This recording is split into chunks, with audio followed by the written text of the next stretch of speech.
Hey everybody, how's it going? Today we're going to be going over and showing you how to install the Roadmaster InvisiBrake supplemental braking system here on your 2020 Ford Escape. So what does a braking system do? Well, if you weren't already aware, it's going to be required in pretty much every state. And what it does is it essentially takes the brakes on the motorhome and applies those to that on your towed vehicle. So why might you want this? Well, for starters, again, it's a requirement in most states. And number two, it's going to greatly reduce the strain here on your motorhome. Because if you think about it, when you're coming to a stop, you have this vehicle behind us. It's extra weight we're pulling, and it's also extra weight that's pushing us. Therefore, by applying the brakes in our towed vehicle here, it's going to help us come to a stop a little bit smoother and not put as much strain on your motorhome. So there are actually a few different types as well as different brands of supplemental braking systems. Some of the two more popular types, we have the portable system and then we have more of a permanent system. So the InvisiBrake is actually going to be more of a permanent system. So a portable system is something that we're going to be setting up, taking in and out of our vehicle each time we want to tow. Whereas a permanent system, everything is going to be sort of installed behind the scenes. We usually don't have to go through any complicated setup procedure each time we want to get in tow. Since everything's already going to be installed and set up, we just simply get in and go. And that's what our InvisiBrake does. So if you're wondering why it's called the InvisiBrake, the reason for this is almost all the components are going to be hidden under the vehicle. You're not really going to be able to see most of it. The only thing you can see, you'll have to look for it, is the actual controller. And you can usually hide this pretty well so it's not in plain sight. As you can see here, we're going to show you a great place to mount it that'll be out of sight. That's under this compartment here and in our little built-in foam panel here. It's going to sit nicely in there. Everything's going to be hidden and we can still access the adjustment knob. So one of the other components of our system is the air cylinder. So this, along with the next one we're going to talk about, are a little bit more hidden, even more so than the controller. So we have a couple different places we can mount this. A perfect location, however, is going to be directly under the driver's seat. If we remove the floor panel here in the rear, you can see our air cylinder mounted under there.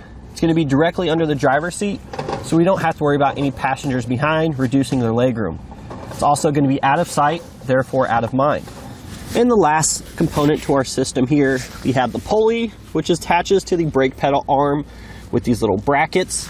So again, most of this is going to be completely hidden. We have some cables that are actually running under the carpet, therefore we're not going to see anything. And when you're just getting in and out of your vehicle, you can see it now, you probably won't see it then because it is tucked under the firewall there. So basically how this works in a nutshell, our controller is going to be vacuum operated. It's going to send pressure to the air cylinder. The air cylinder is then going to send pressure here and pull the cable. And by pulling the cable, we're going to be depressing the brake pedal. So that's pretty much how it works. We can go ahead and show you it in action now using the breakaway switch.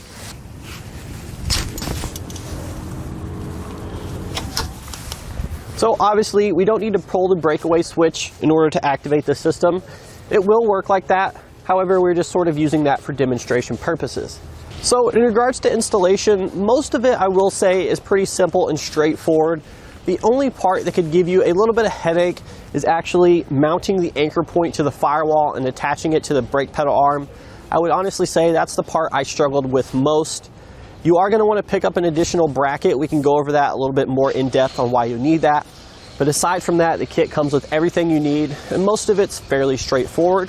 We'll go ahead and walk you through the install process now. So to start off our installation today, we need to find a place to mount our controller. So here's what our controller looks like. We already have it installed here. Now there's a couple different places for this. We found the best location here to be back under the hatch. You're going to have to remove the floor covering first, and you're going to want to remove the spare tire as well because we'll be working the battery that's underneath there. So what we did is we took out this panel here. It's pretty easy. It just pulls out. It's this hard foam material. And we actually just made a couple cuts to the foam here to allow us to sit our controller down into place. We're also going to need to make a large rectangular cutout out of the back side of this. That way we can sneak all our wires through. So on the back side of our controller here, there's going to be 2 ports for electrical connectors and then 2 ports for airline or vacuum tubes. So we're going to take one of the harness here that plugs into the connector on the back that has the red and black wire. So what we did is we plugged that into the back of the controller, and then we ran those two wire leads down from under here, and we just ran it through here all the way up until the battery. Because the red wire is the power wire, that's going to go to the positive battery terminal, and the black wire is the negative battery terminal, that's going to go, or that's the ground, and that's going to go to the negative battery terminal. Before you attach the red positive wire to the battery, you're going to want to install a fuse holder in line. We can just see what we have here. You want to make sure that the fuse is not inserted for the step, but you do want to just splice that in between about 6 inches from the terminal on the battery. Now you'll have the butt connectors and the ring terminals that you need to make those connections. So the next thing we're going to do is we're going to draw your attention to this little rubber grommet here. So this is what we're going to use to route our wires and airline tubing out down under the vehicle. So the reason why is we have some connections down there that we're going to splice into. Now this can vary depending on how you ran the lighting system for your flat tow setup. Most of them are going to be under the vehicle, therefore you're going to need to find an access hole, which is what we have here. So we're going to take the other pigtail that's unused. It's going to come in your kit here. It's going to have that bonded 4-pole wire attached to it. We're going to plug that in and we're going to route that down and just shove it through that little grommet there. We just used a razor knife to cut a hole in there. We're just going to shove the remaining of the wire under the vehicle, and we'll get to that a little later. But then you're going to have two other connections here on the back of your controller. One is going to be for a 1/4-inch vacuum tube. That one is going to be for vehicles with vacuum assisted brakes. We actually don't have those because our particular model is a hybrid, so we can actually just leave that port completely open and unused. There is, however, a smaller airline fitting. It's an 1/8-inch airline connector on the back. We will be using that, and that's going to be run to the actuator underneath the seat. So we're going to take the 1/8-inch airline that comes in our kit. It has a push-to-connect fitting on the back of there. We're going to connect it to there, and then we actually just drop the airline behind the seat and behind this panel here. We routed it over there, and then we went up to the front of the vehicle. We can show you that path now.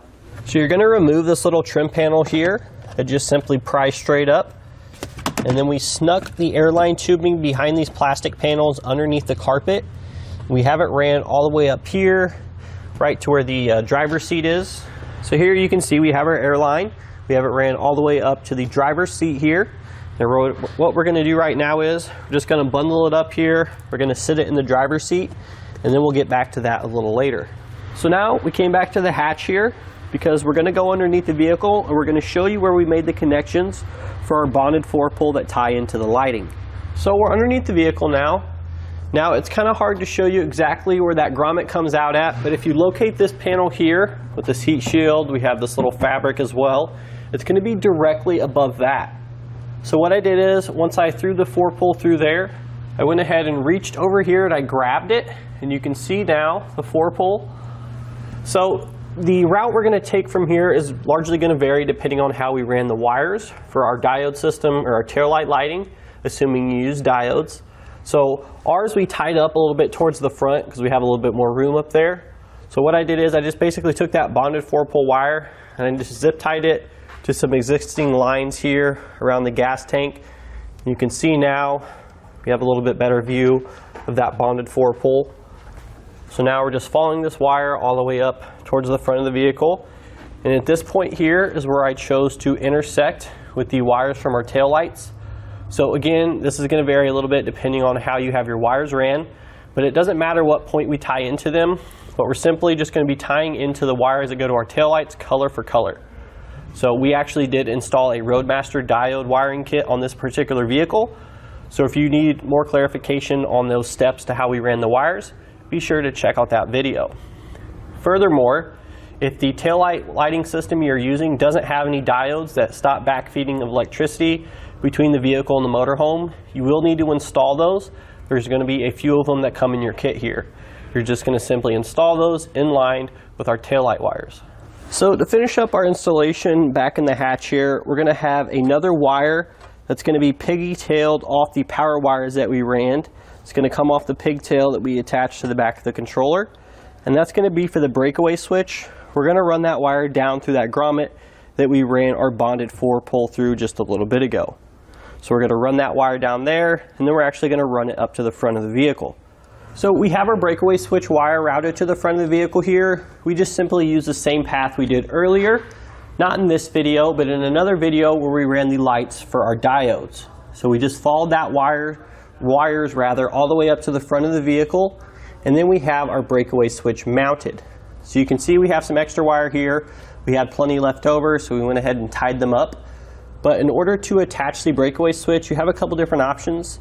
Our base plate kit here has this nice crossbar across it. So what we did is we took one of these short no-drill brackets that we do offer here at eTrailer. We attached it to that. I drilled a single hole there to attach the breakaway switch, and then it uses a band clamp to attach around the crossbar. So this isn't required. You could just drill it straight into the bumper, just depending on how you want to mount it.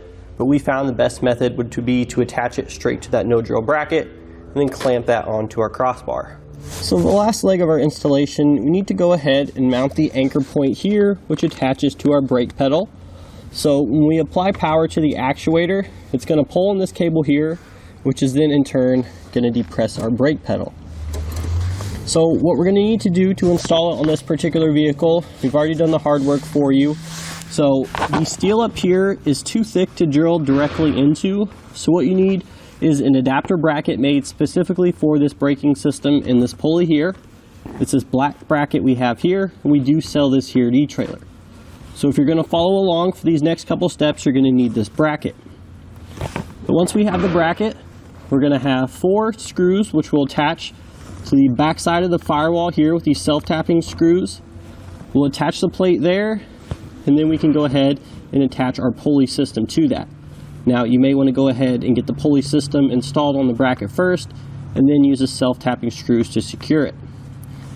But then the next thing we're going to do is we're going to run the cable here up to the brackets which install on our brake pedal. So we're going to have 2 little Allen head screws here with nylock nuts on the back. You can see we have these 2 brackets. On one side we're going to have a standoff. We want that to be facing over towards the outside of the vehicle here. And you'll just simply undo the nut on this wire here. You'll slide it over the ears on this metal bracket, and then you'll tighten it up. Now for these initial adjustments, you want to make sure you're about the center of this little threaded rod here, because we can then go back and adjust the tension there. You can see the ball coming through the end of the cap there. So we want to make sure that we don't tighten it too much or not give ourselves enough room for adjustment.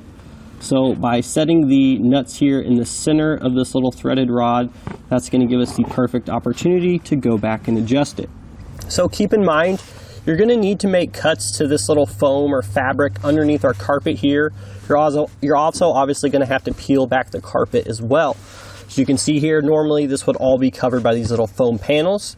You want to make sure you keep those after you've made your cuts, because then you can go back and reinstall them like we did here, so you can maintain that sound deadening and the cushion underneath our carpet. But if we follow the cable a little bit further down, at about the halfway point, we peel the foam back, you can sort of see our little anchor point here. So this is an additional attachment point used to help secure the cable. So there's going to be a metal crimp on the end of the cable here that's going to line up with a 2-hole bracket. You'll simply screw that into the floor there using 2 self-tapping screws. Then we're going to take the remainder of the cable and continue running it over the foam, under the foam and under the carpet. You can see the black cable we have here. We're going to route that all the way back to behind the driver's seat. We'll jump back there and show you that now. We have the driver's seat all the way forward, so it'll be more covered there when we move it back to the normal driving position. But you're going to get a little ring clamp that comes in your kit here. We'll simply attach that to the smaller portion of the cylinder on this end here. We'll use a self-tapping screw to secure that to the floor. And then finally, we're going to use the air line that we ran up here earlier and just simply connect that to the little push-to-connect fitting there on the top of the cylinder. And you can rotate this whichever way works best for you in your connection. But now we're going to go ahead and insert our fuse and test everything out. So we went ahead and got our fuse installed. Now we're going to pull the breakaway switch to make sure our system activates. And there you go. You can see there the brake pedal depressed with the actuator arm on our system, so we know everything was hooked up and done correctly. Now we're going to go ahead and adjust everything to the recommended settings in our owner's manual. So once we have everything adjusted, the final thing we're going to do is you want to jump in your vehicle here and just use your brake pedal as you would as normal. And if you find yourself hitting the tabs on the end of the bracket here, we want to go ahead and remove this, trim those, and then we can reinstall it. It sort of just depends on what adjustment holes you used and how your foot sits on the pedal.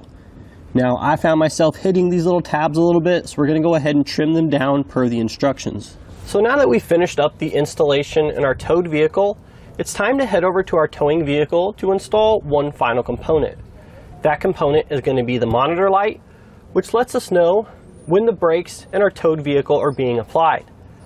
So these next couple steps are going to vary depending on our motorhome, but we need to go ahead and find a spot on our dash to mount our light. So we found a good spot on our dash here, which is just directly beside the steering column a little bit. We went ahead and checked behind this panel to make sure there's no wires or anything that we could damage by drilling into this. But then you're going to take a 5/16 inch drill bit, and you're simply just going to drill a hole straight through that plastic. And once you do that, you can go ahead and take your light here, feed the 2 wires through, and then the light should just click into place. It has a little retainer on the back, so it's not going to go anywhere. So you should have 2 wires coming from the monitor light. You should have a red wire and a white wire. Now, we actually had to extend ours a little bit, and all we had was a black wire, which is why you see these 2 here. But just imagine these are both red, or one of them red and one of them is white. So what we're going to do, we're going to attach this to our audio board here, which is this device. We're going to attach the red wire from the light to the red wire from the audio board, and we'll do the same for the white. You'll attach these with the blue butt connectors that come in our kit. And then what you're going to do is you're going to tie the 2 white wires together. You're going to attach a ring terminal, and then you're going to attach the other end of the butt connector to either the brake output signal if your motorhome has a factory 7-way, or you'll actually have to run a wire from the dash all the way back to the rear of the vehicle. Now, a good bit of advice here would be to actually run this wire through the 7-way if you have it. If not, you can install a 7-way. That way you can actually run the signal through the trailer connector in the umbilical cord. You don't have to worry about any separate wires each time. So now we obviously don't want all of our wires dangling down here in the footwell. So we're going to use a piece of double-sided tape to mount our audio board. Doesn't need to be straight on the dash. We can just mount it on this underside here. I'm going to use some zip ties to secure some of this loose wiring, and we'll obviously use a self-tapping screw to ground our ring terminal.